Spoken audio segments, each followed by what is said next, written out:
ஏண்டா உன் பொண்டாட்டி வந்துட்டாளா? அவளும் விஜயம் வந்திருக்காங்க.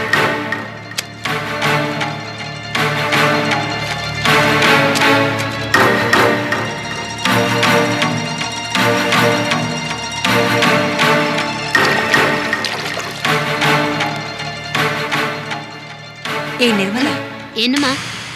இத பாரு, உங்க அண்ணி வந்துட்டாளாம். தனியா வர முடியல போல இருக்கு. தங்கச்சிக்காரியும் வந்து இறங்கிருக்காளாம். யாரு? லீலாவா? அவ இல்ல, அந்த விஜின் ஒருத்தி இருக்கால, அவ வந்திருக்காளாம். ஏய் நிர்மலா, நான் சொல்றபடி கேளு. என்னம்மா? நீயும் உங்க அண்ணன் கூடவே கிளம்பி போ. அங்க இருந்து காலேஜுக்கு போனேல்ல, அதே மாதிரியே போயிட்டு வா. புரியுதா? ஏம்மா என்ன எதுக்கு அனுப்புறீங்க? இத பாருடி, எப்பவுமே நமக்கு அப்புறம் தான் அந்த சரோ வீட்டு ஆளுங்க. உங்க அண்ணன் நம்ம கூடவே இருக்கணும்னா நீயும் நானும் பக்கத்திலே இருக்கணும். நாம பாட்டுக்கு இங்க அப்புறாணியா இருந்தோம்னா அவன் பொண்டாட்டியும் குழந்தையால சேர்ந்து சோப்பு போட்டு இவன் அவங்க ஆளா போய் சேர்ந்துருவான். அப்புறம் அவங்க எதுக்கு நாம தள்ளி நிக்க கூடாது. அவன் எப்பவும் நம்ம பார்வையிலே இருக்கணும். என்ன? சரிம்மா. என்னம்மா என்ன பேசிட்டு இருக்கீங்க? அது ஒண்ணு இல்லப்பா, நிர்மலா உன் கூட அங்கே வராளாம். அங்க இருந்தே காலேஜுக்கு போயிட்டு வரலாம். சரியா? என்ன அவளுக்காக சீக்கிரம் எந்திரிச்சு சமையல பண்ணி எனக்கு கொஞ்சம் கஷ்டமா இருக்கு. அவ அங்க இருந்தானா நான் கொஞ்சம் சாவகாசமா எந்திரிச்சு என் வேலையெல்லாம் கொஞ்சம் பாத்துக்குவேன். எதுக்குமா இப்ப விளக்கெல்லாம் சொல்லிட்டு நிர்மலா கிளம்புமா. ஒரு நிமிஷம், நான் ட்ரெஸ் எடுத்துட்டு வந்துடுறேன். நீ வச்சுட்டு போ, நான் துவச்சுக்கிறேன்.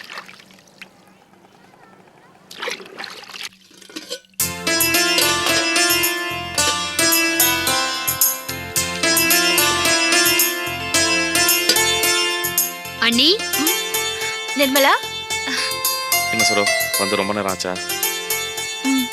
விஜி எப்படிமா இருக்க? நல்லா இருக்கேன் மாமா. நல்லா இருக்கீங்களா விஜி? நல்லா இருக்கேன். நீங்க? நல்லா இருக்கேன். சமையலெல்லாம் நடக்குதா? ஆமா, விஜி தான் செய்றா. ஏன் நிர்மலா, நீ விஜய் கொஞ்சம் ஒத்தாசை பண்ணலாமே, வேலை ஈஸியா முடியும் இல்லையா? சாரிண்ணா, எனக்கு நோட்ஸ் எழுதுற வேலை இருக்கு. நிர்மலாவை எதுக்கு தொந்தரவு பண்றீங்க? நானும் விஜயும் செஞ்சிடுவோம். இல்ல, நான் அதுக்கு சொல்லல. நீ கொஞ்சம் வாயேன். பாத்துக்கோ விஜய்.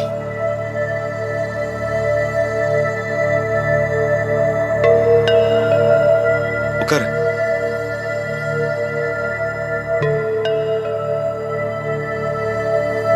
சரோ, என்ன விஷயம் சொல்லுங்க. உனக்கு என் மேல வருத்தம் எதுவும் இல்லையே? என்ன வருத்தம்? இல்ல சரோ, உன்னை வீட்டுல விட்டுட்டு வந்துட்டேனே. என்ன சொல்றீங்க? இல்ல, உன்னை பிரிஞ்சு நான் உண்மையாவே ரொம்ப கஷ்டப்பட்டேன் சரோ. அதனாலதான் உன்னை கூட்டிட்டு வந்தேன். அதுல உனக்கு எந்த சந்தேகமும் இல்லையே? நீங்க என்ன சொல்ல வரீங்கன்னு எனக்கு புரியல. இல்ல சரோ, நான் உன்னை கூட்டிட்டு வந்ததுக்கான நோக்கத்தை பத்தி உனக்கு எந்த சந்தேகமும் இல்லையே? அப்படின்னு யார் சொன்னா உங்ககிட்ட? யாரும் சொல்லல. நீ அப்படி நினைச்சிட கூடாதுன்னு தான். நான் அப்படியெல்லாம் ஒண்ணு நினைக்கல. ஏதோ பேசணும்னு சொன்னீங்க, வேற எதையோ பேசிட்டு இருக்கீங்க. சரோ, லாரி டிரான்ஸ்போர்ட் அது இதுன்னு ரொம்ப செலவாகுது. அதனால சொந்தமா ஒரு லாரி வாங்கிட்டா செலவு மிச்சமாகும்னு செல்வம் தான் சொன்னான். அதனால ஒரு லாரி வாங்கிடலான்னு யோசனை. லாரியா? லாரி வாங்குறதுக்கு ஏது நம்ம கிட்ட அவ்வளவு பணம்? பேங்க்ல கடன் கொடுப்பாங்க.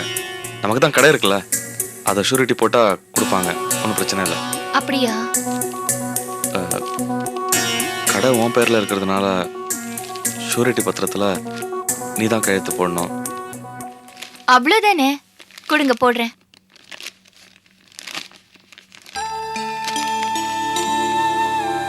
எங்க? இங்கயா? எங்க?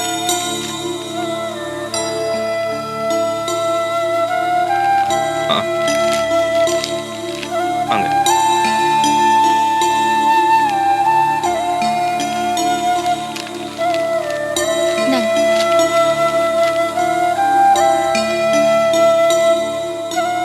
சரோ, என் மனசுல என்ன சங்கடம் தெரியுமா? என்னங்க? நான் உன்னை இதுக்காக மட்டும் கூட்டிட்டு வந்து நீ நினைச்சிடக்கூடாதுன்னு தான். அதை நினைச்சு ரொம்ப கஷ்டப்பட்டேன். உண்மையாவே இதுக்காக மட்டும் நான் உன்னை கூட்டிட்டு வரல. போதும் போதும், இதுக்காகவே நீங்க ரொம்ப ஃபீல் பண்றீங்க. நான் உங்களை தப்பாவே நினைக்கல. போதுமா?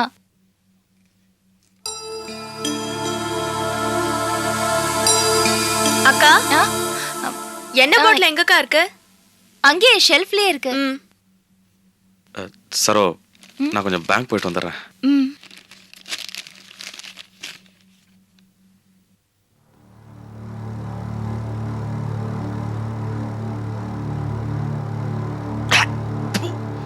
டேய் என்னடா சரக்கு இது? லோக்கல் தான். ஏன் கேக்குற? என்ன என்ன ஏன் கேக்குற? ஏண்டா என் லைஃப்ல நான் எவ்வளவு குவாலிட்டி சரக்குலாம் அடிச்சிருக்கேன், இப்படி லோக்கல் சரக்கு அடிக்க வச்சுட்டாங்களேடா. என்னடா இப்போ இதுவும் கிக்கு தர தானே செய்து? போட்டா வாழ்க்கை தரமே ஓவர் நைட்ல குறைஞ்சு போச்சுன்னு நான் எவ்வளவு ஃபீலிங்ல இருக்கேன். ஏண்டா என் லைஃப் ஸ்டைல் என்னன்னு உனக்கு தெரியும்ல. பைக் என்ன, பந்தா என்ன, பார்ட்டி என்ன, இப்படி எல்லாத்தையும் ஓவர் நைட்ல பிடுங்கிக்கிட்டு கால்நடைய அலைய வச்சுட்டாளேடா. யாரடா திட்டுறா? அவதான்டா, அவ பேர் என்ன? சர்ரோ.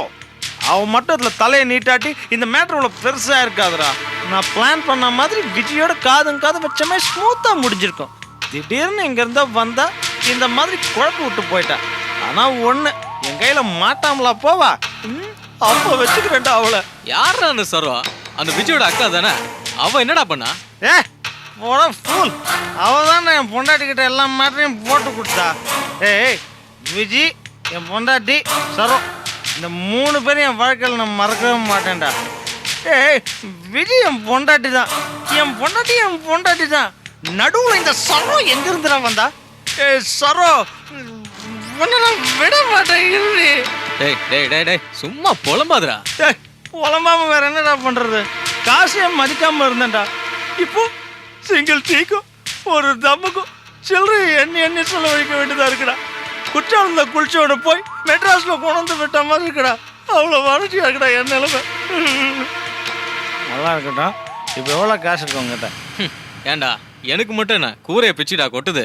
டேய் ஒரு காலத்தில் நீ கேட்கும்போது நான் எப்படி காசை எண்ணாமலே உனக்கு கொடுத்தேன். எனக்கு அதெல்லாம் தெரியாது. இப்போ எனக்கு காசு வேணும். உங்ககிட்ட எவ்வளோ இருக்கோ எனக்கு கொடுத்துரு.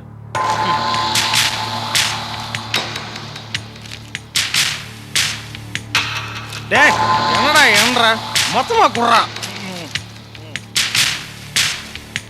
ரொம்ப தேங்க்ஸ் பிரதர்.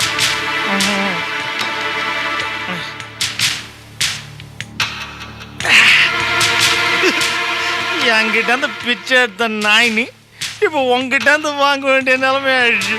டேய் ரொம்ப ஓவரா பேசாத. ஐயோ இதுக்கு மேலே பொண்டாட்டிகிட்ட போய் சரண்டர் ஆகிட வேண்டியது தான்டா.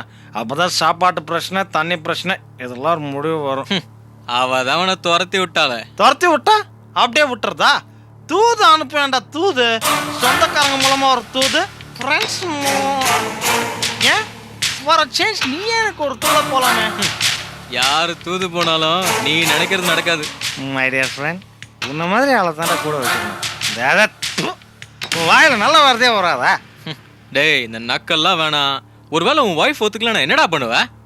ஒத்துக்கலான்னா இருக்கவே இருக்கா விஜி, அவளோட போய் செட்டில் ஆக வேண்டியது தான். இவ்வளோ நடந்த அப்புறம் விஜய் உன் கூட வந்துருவாளா? போடா ஃபுல் சேரலாம். டேய் எனக்கு லவ் எவ்வளோ டீப்புன்னு உனக்கு தெரியுமாடா?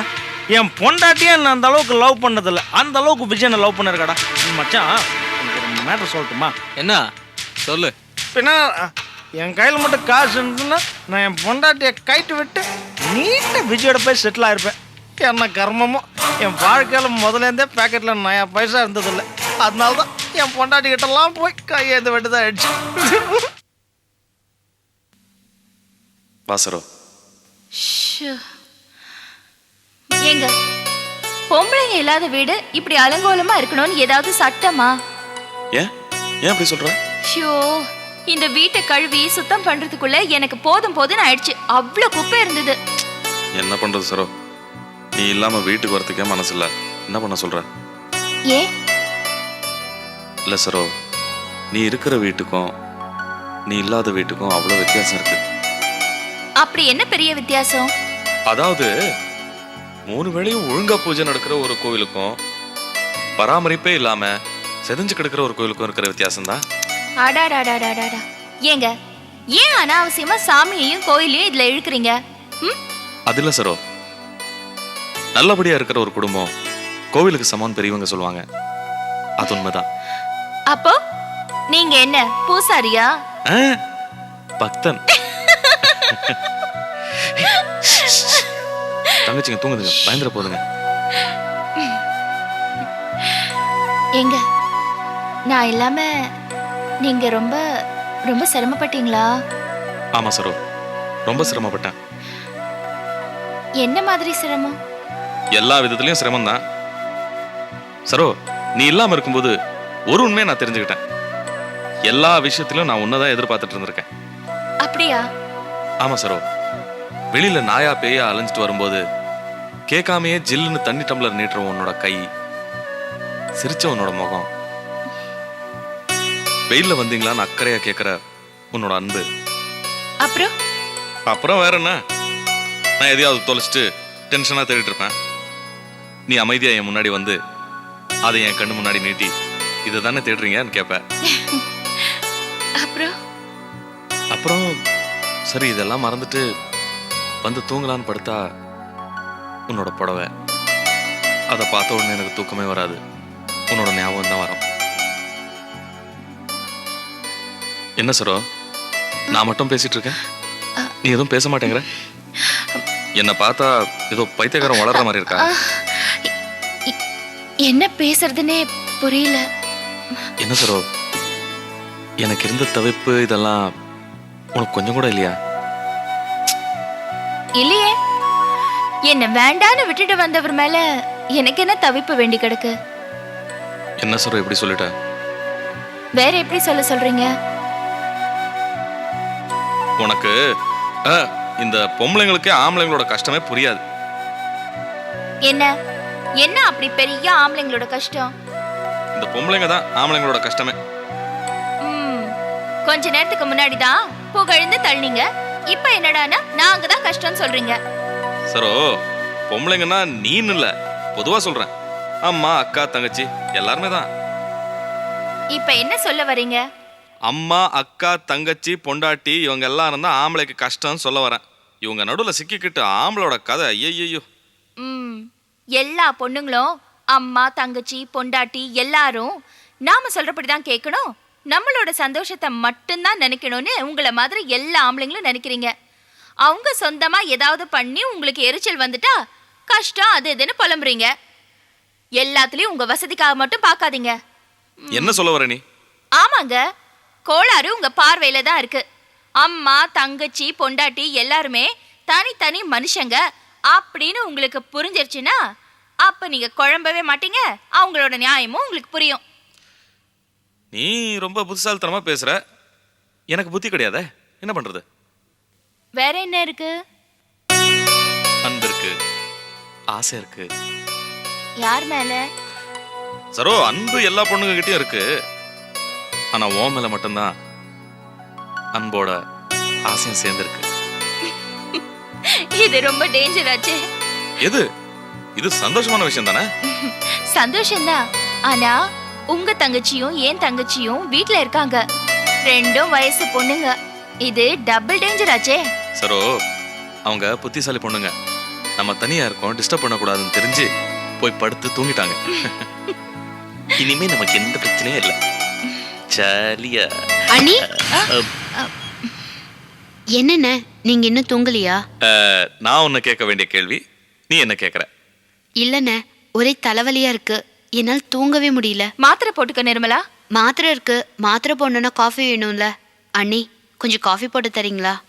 போமா, போ காஃபி போட்டுதா. போ, உனக்கு வந்துச்சு தலைவலி, அதனால எனக்கும் வந்துச்சு. சரி. சரோ, என் தங்கச்சி ஆள் வளர்ந்துருக்காளே தவிர அறிவு வளரவே இல்லை. அவளுக்கு அறிவு வளரலன்னு நீங்க ஃபீல் பண்றது ரொம்ப தப்புங்க. உங்க தங்கச்சியாச்சே. என்ன கிண்டலா? உள்ளத சொன்னேன். அக்கா, உன் தங்கச்சி அறிவு. என்ன மாமா? என்னம்மா, உனக்கும் தலைவலியா? இந்த நிர்மலாக்கு தலைவலி வந்துச்சு, இந்த வீட்டை சுத்தம் பண்றதுல எல்லாருக்கும் தலைவலி வந்துச்சான்னு கேட்டேன். உன் தங்கச்சி அறிவு எப்படி? என்ன மாமா ஏதோ முணுமுணுத்துக்கிட்டே இருக்கீங்க. ஒண்ணுல பாவம் இந்த நேரத்துல முழிச்சிட்டு இருக்காளேன்னு சொல்றாங்க. அதுல மாமா முழிச்சிட்டு இருக்கீங்களே, காஃபி பால் ஏதாவது வேணுமான்னு கேட்டு போட்டு தரலான்னு வந்தேன். உதவி பண்ணதான் வந்திருக்கா. ஆமா ஆமா விஜய் பேசாம ஒன்று செய்ய, ஒரு பெரிய குண்டால் எடுத்து அதுல ஒரு 4-5 லிட்டர் பாலை ஊத்திரு, ஹோல்சேலா காப்பி பண்ணிடு, எல்லாரும் அதை சுத்தி உட்காந்து நைட் எல்லாம் பேசிட்டு காஃபி சாப்பிடலாம். ரொம்ப நல்லா இருக்கும். என்ன மாமா தூங்குறதா ஐடியாவே இல்லையா? அப்படி ஒண்ணு இருக்குல்ல. அக்கா காஃபி பொடி எங்க? நான் வந்து எடுத்து தரேன். சரோ நீ என்ன பண்றது, வரேன்.